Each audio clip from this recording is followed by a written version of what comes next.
So now we begin the major topic, or at least the first major topic of calculus, which is the concept of a derivative.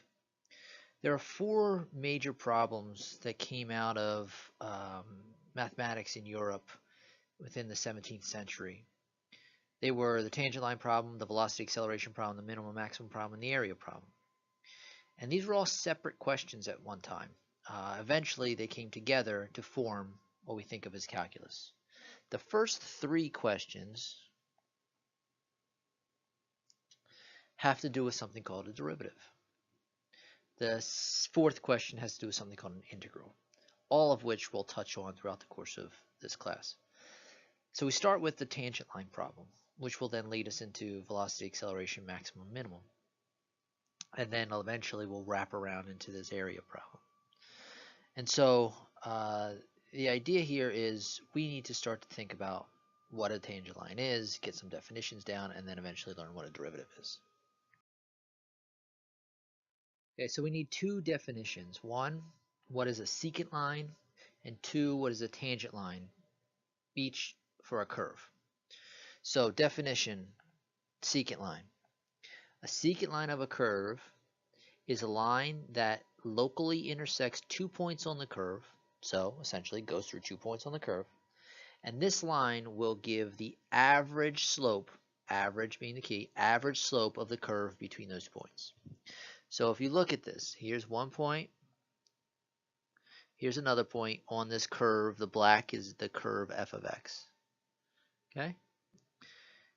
If I connect those 2 points with this blue line, I'm going to get the secant line. And I can find the slope of the secant line. In finding the slope of the secant line, we need to define the 2 points. We'll get to that in a second. But then once I find the slope of the secant line, that will give me the average slope of the curve from here to here. So if we define these points as this being some x value, say c, and then therefore the y value would be f of that, then this point is c f of c. Then we need to come up with the point here on the curve. Well, that point has another x value. And we could label that as a completely different letter, say b, and say that the y value is f of b, but we're not. What we want to do is relate the points together. So what we're going to say is there's a distance from here to here. How we get from this x value to this x value, we're going to call that distance delta x. So that therefore this x value is c plus delta x. And if that's the x value for the point, then the y value should be f of that. So now you have these 2 points. Now I can find the slope of the secant line using those 2 points. Well, you know how to find slope from algebra. You subtract the y's and divide by the subtraction of the x's. y2 minus y1 over x2 minus x1. So I'm going to call this one my y2. So I'll have f of c plus delta x minus this f value, so that's f of c, all over the difference of the x's. So c plus delta x was the one x value minus c was the other x value. Well, with a little simplification, we get our answer for the slope of the secant line through these two random points for this random function. You see that this c and this c subtract off and cancel, and we end up with f of c plus delta x minus f of c all over delta x. And so for some random function between two random points, this will get us the slope of the secant line, which will give us the average slope of the curve from here to here. See, the problem with the curve is that the curve has a slope here, here, here. Slope is all about how steep the curve is. And this curve is getting steeper and steeper as I go, so the slope is changing as I move from point to point to point. So the slope here is different than the slope here is different than the slope here. So if I were to add all those slopes together and then divide by the total number, I would get the average of all those slopes. This is telling me what the average of all those slopes are, because it's the slope of the secant line, and the slope of the secant line is a line that will give you the average slope of the curve between those 2 points. Okay, this should look somewhat familiar to you from pre-calc. There was something in pre-calc that you called the difference quotient. And you may have looked at it in this notation, f of x plus h minus f of x all over h. Well, comparing this to this, replace the x with a c, replace the h with a delta x, and you have the exact same thing. So that difference quotient that you learned about in pre-calculus is exactly the slope of the secant line. If that's not something that you remember from pre-calculus, I suggest you go back and review it. So the next thing we want to do is talk about a tangent line. So when looking at a tangent line, we got to think about the definition. Tangent line to a circle back in geometry has a different definition. Tangent line to a curve is this. It's a line that goes through a point P on the curve and has the same slope as the curve at that particular point. So if I was to draw a line through this point, let me get a different color. So we're going to draw a line through this point.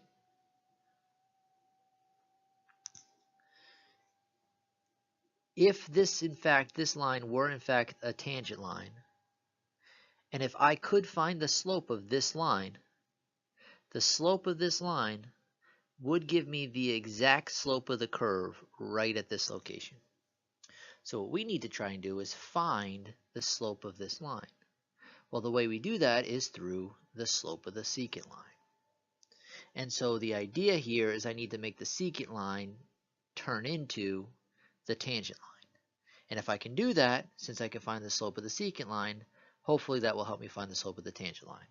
The mechanism for how we make all that work is a limit. The limit puts this whole thing in motion. And what it does is it makes the 2 points that make up the secant line get closer and closer and closer together to the point where they touch, or practically touch.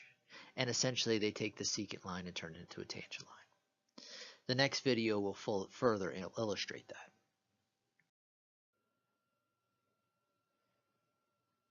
Okay, so here what we have is the general setup for a secant line and a tangent line. The red curve is our function. The green line is our secant line, and the purple line is our tangent line. So what do those things give us? The green line gives us a line that we could find the slope of. If we look at this point here and we look at this point here, I could find the slope of the line between those 2 points. Then that slope of that secant line would give us the average slope of the curve along this entire stretch of the curve. So this curve has a slope here, has a slope here, has a slope here, etc. All those slopes are different. If I could add all the slopes up from here all the way to here, add them all up, and then divide by the total number, I would find the average of all those slopes.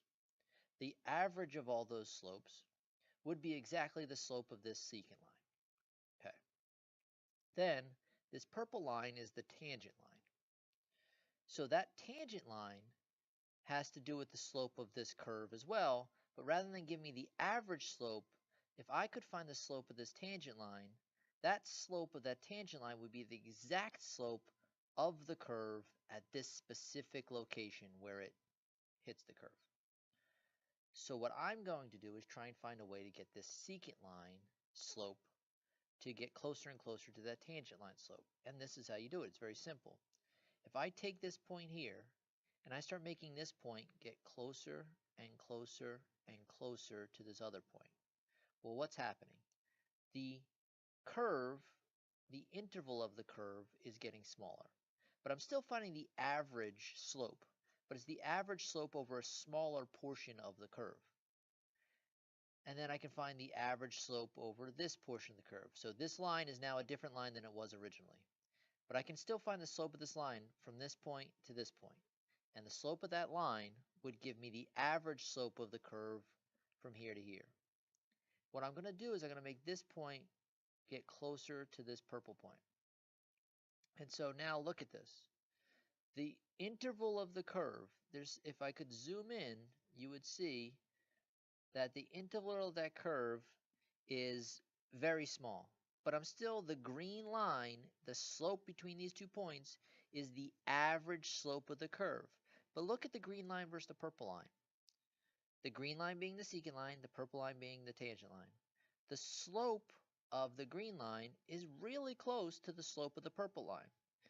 Why? Because the average slope that I'm finding is over a very small interval, which is really close to this point itself. Well, if I take this point and I put it virtually right up against that other point, they're not on top of each other, but virtually right up against each other. The average slope over this interval is really close to the slope at that specific location. Why? Because these two lines look like they have about the same slope. And if I could keep zooming in and I can keep putting this closer, look at what happens. Those two lines virtually become the same line. While those 2 points are still different points, there's still a slight difference between them. The slope of the 2 lines is the same. So what I just did is I made the secant line, which is this line here, approach the tangent line by making this point get closer and closer, or essentially making the x value for this point and the x value for this point get closer and closer together. So if I shrink the distance between the x values between the points, and I make the distance between the x values of the points get closer and closer, essentially go to 0, that makes this point start moving.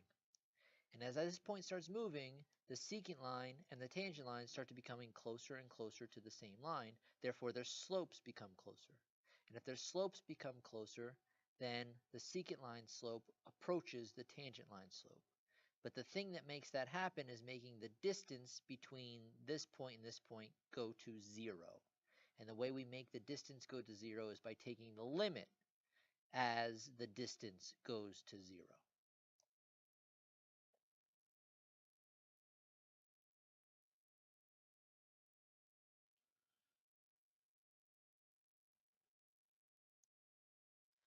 Okay, so how do we get this whole thing to work out computationally? I mean, you saw everything happening in motion, but how do we make this actually work? Well, again, a limit is how it happens. So we have our formula for finding the slope of a secant line. And we want that slope of the secant line to really turn into the slope of the tangent line. And we saw the two lines get really close together. So their slopes, if I can make this happen, the slope of the secant line will become the slope of the tangent line. And so the idea is I wanted that distance to go to 0. So what I'm going to do is I'm going to take the limit as the distance between the x values goes to 0 for the slope of the secant line. Well, that's the limit as delta x goes to 0 of f of c plus delta x minus f of c all over delta x. And so what that does is, when I look at that limit, I'm going to say, okay, well, what that's doing, if I kind of quickly sketch out what we just saw, what it does is if this is c and this x value is c plus delta x, if this distance, which is delta x, is going to 0, then what that does is that this point, this x value is getting closer to this x value. So this point has now this x value, this point now has this x value, etc. And these points are getting close together.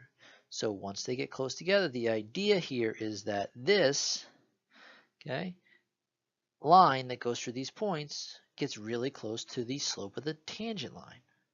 And so the idea here is that's exactly how we take the slope of the secant line and turn it into the slope of the tangent line, which by definition is the slope of the graph of f of x. So the thing that did it was this limit.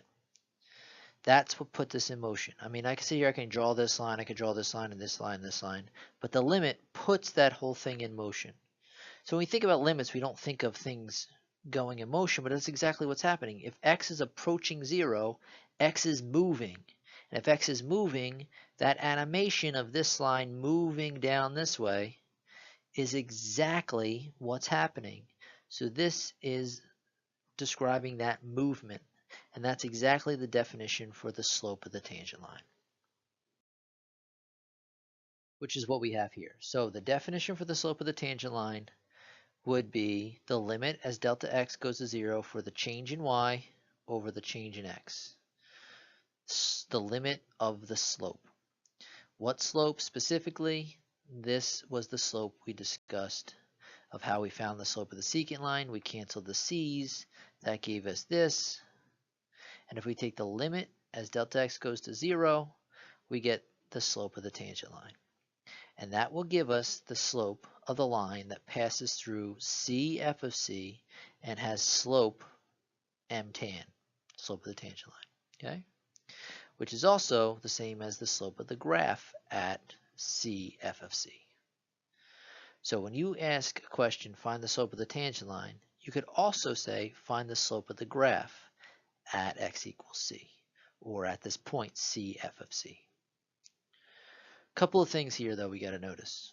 Delta x is going to 0. Delta x is the only thing in the denominator. Well, if that goes to 0, what happens? If that goes to 0, the denominator is going to 0, which is a problem.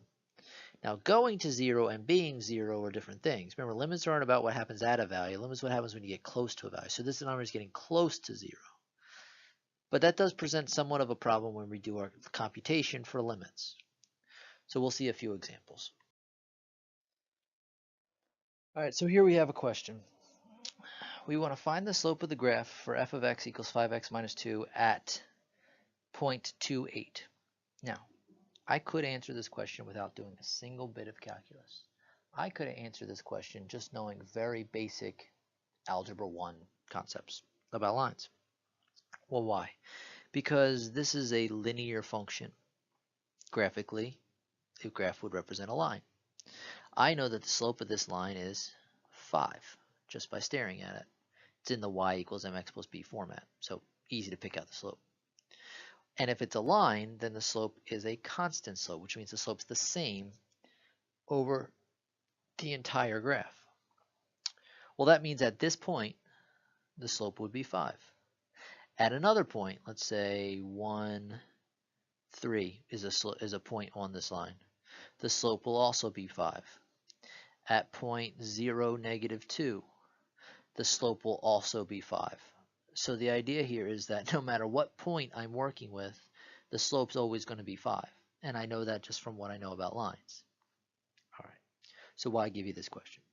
Well, because no matter which way we do this, if that way is legitimate for answering this question, we should get the answer of 5. And so we're going to do it using the slope of the tangent line. And we're going to get the answer of 5. So we have a definition.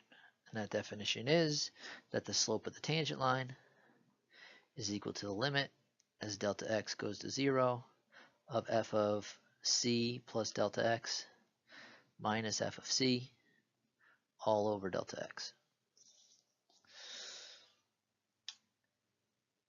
In which case c is the particular location you're trying to find the slope. So in this case we could say that this is c and this is f of c. Okay, because the point is always c, kind of f of c. And so there's two ways we can do this. One is we can use these and plug them right into this value here. And that will give it the slope at this specific location. That's great for this question. But what if the question said find the slope at 2, 8, find the slope at 1, 3, find the slope at 0, negative 2.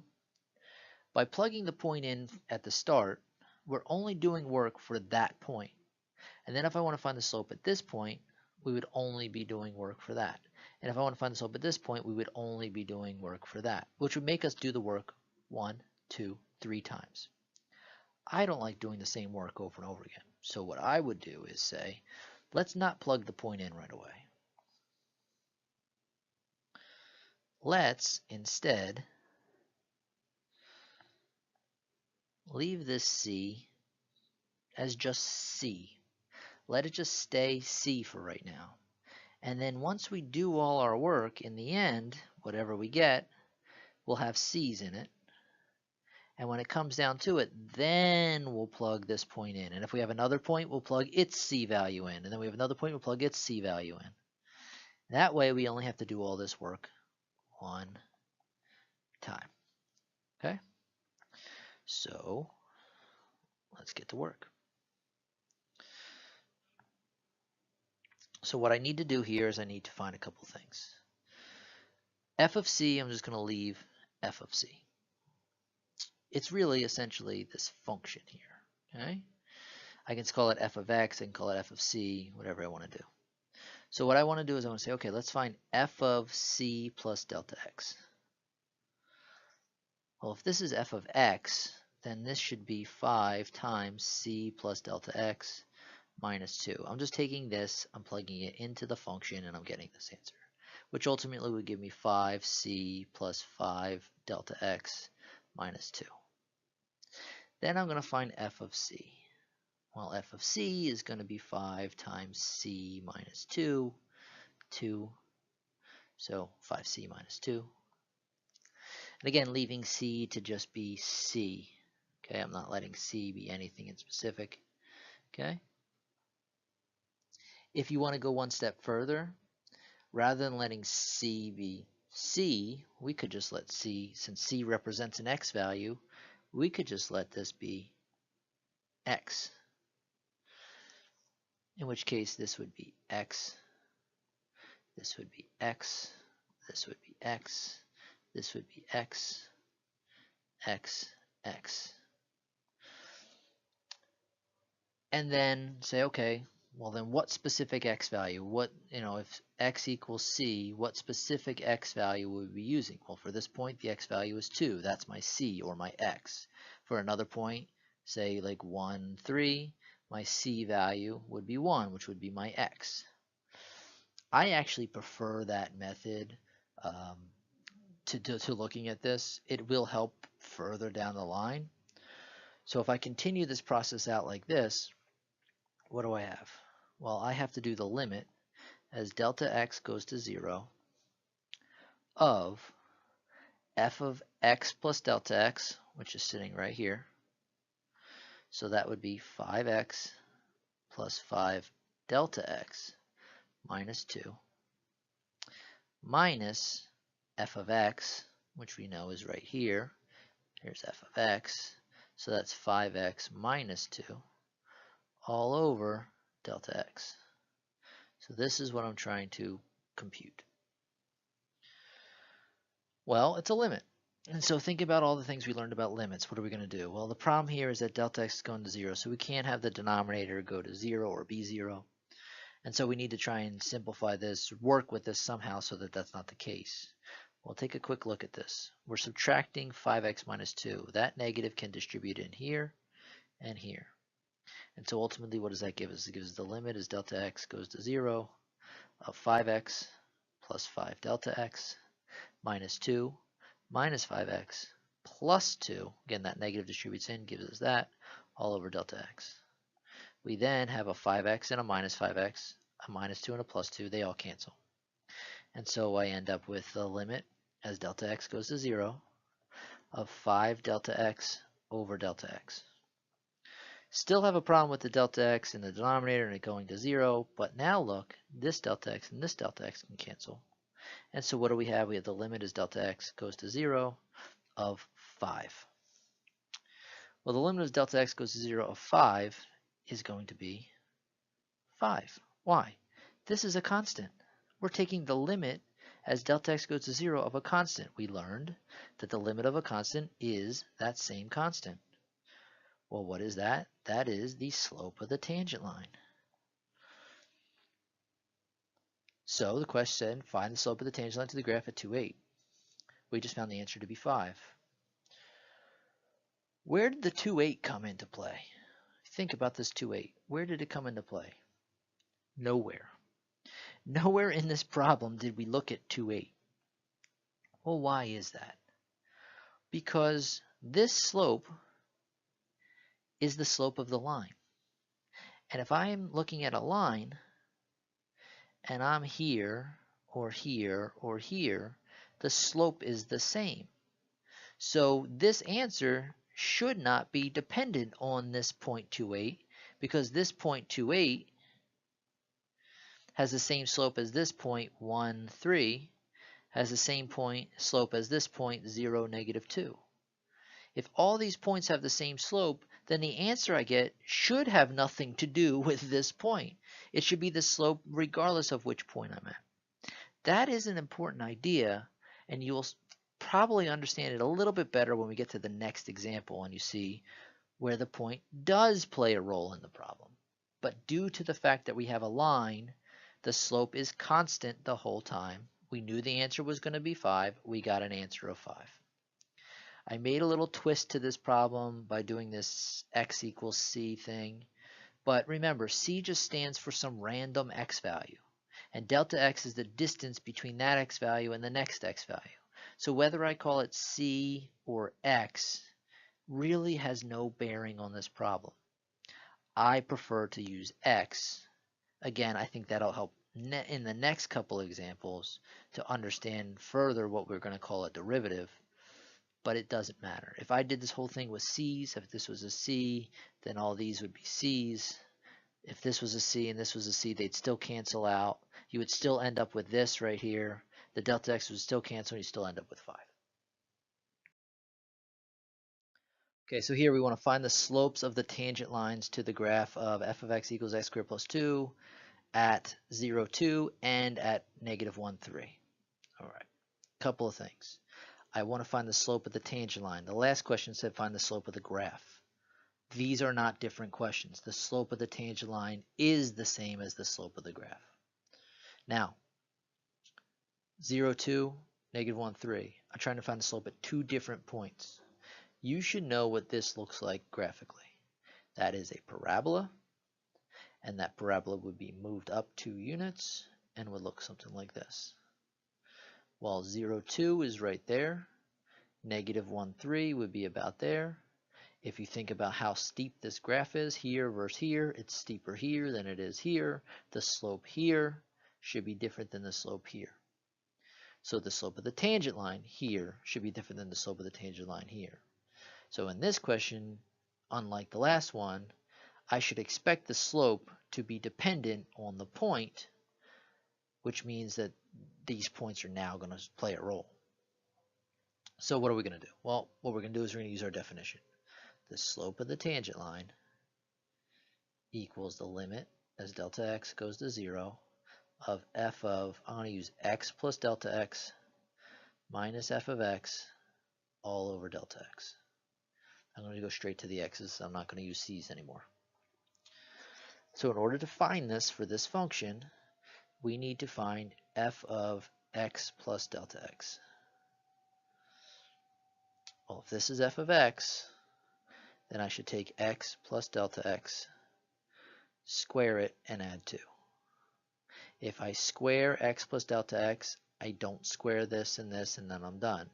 It's x plus delta x times x plus delta x. What I end up getting if I square that binomial is x squared plus 2x delta x plus delta x squared. That would all come from your basic algebra skills. You should know that a plus b squared does not equal a squared plus b squared. Does not. It equals a squared plus 2ab plus b squared. Again, algebra. Make sure you know your algebra. If not, this is stuff that you need to review.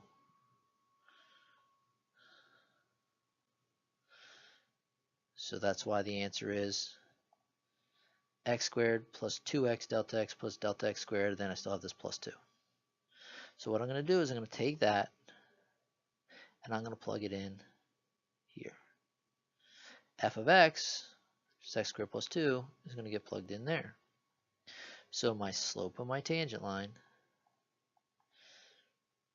is going to be the limit as delta x goes to 0 of x squared plus 2x delta x plus delta x squared plus 2 over, minus f of x, which is x squared plus 2, over delta x. Similar to the last one, this negative is going to distribute in. X squared minus x squared plus 2, this becomes a minus 2. They'll cancel. So I have the limit as delta x goes to 0 of 2x delta x plus delta x squared all over delta x. What I'm working towards is being able to do this limit. Delta x is going to 0. This cannot be 0. I can't just plug 0 in, but I want to try and get to a direct substitution situation. Well, here's how we do it. We learned that sometimes factoring can help you get through a limit. This has a delta x, this has a delta x, which means I can factor out a delta x from the numerator. That would leave me with just 2x, because this delta x is gone, plus delta x, because one of these delta x's is gone, all over delta x, thus allowing me to cancel these two delta x's. And then I would get the limit as delta x goes to 0 of 2x plus delta x. Now, delta x going to 0 is no longer a problem. We can do direct substitution, let this be 0. It's going to 0, but we can just plug 0 in, and we would get 2x. This doesn't have any delta x's in it. So if delta x is going to 0, this piece here is not being affected. So the answer here is 2x. This is my slope of my tangent line. Now notice, this is not just a single number. It's 2x. This is a function of x. Okay? It's dependent on x. This point here has a different x value than this point here. In fact, every point on this curve has a different x value. And the slope would be different for every point on this curve. So the slope of this curve is dependent on its location, which means it's dependent on x, hence getting an x in this answer for the slope of the tangent line. Now that's the slope of the tangent line for the entire curve. Now if I want to find the slope of the tangent line at 0, 2, I need to take this x value and plug it in to here. And I would get 0. If I want to find the slope of the tangent line at negative 1, 3, I want to take this x value and plug it in here. And that would give me negative 2. So the slope right here is negative 2. The slope right here is 0. Well, if the slope is 0, the tangent line would be horizontal. If the slope is negative 2, the tangent line would go down from left to right. And so that should make sense in things you learned about in algebra, that if your graph goes down from left to right, it should have a negative slope. If your line is horizontal, the slope should be 0. And if I found the slope over here for one of these x values, I should expect to get a positive slope. Well, think about it. The x value over here, whatever x value I choose, would be positive. And if I plug it in here, I would get a positive slope. But the idea that the slope is dependent on the x value now, where it wasn't in the last example, is the key. Which is why I switched to x's all the way back here, not c's, to make that even further more obvious. So your slope when you have a curve is going to be different as you move through the curve, which means the slope will be dependent on the location and therefore be dependent on x or be a function of x. That idea of representing the slope as a function is really where we start to get into the next topic, which is the concept of a derivative.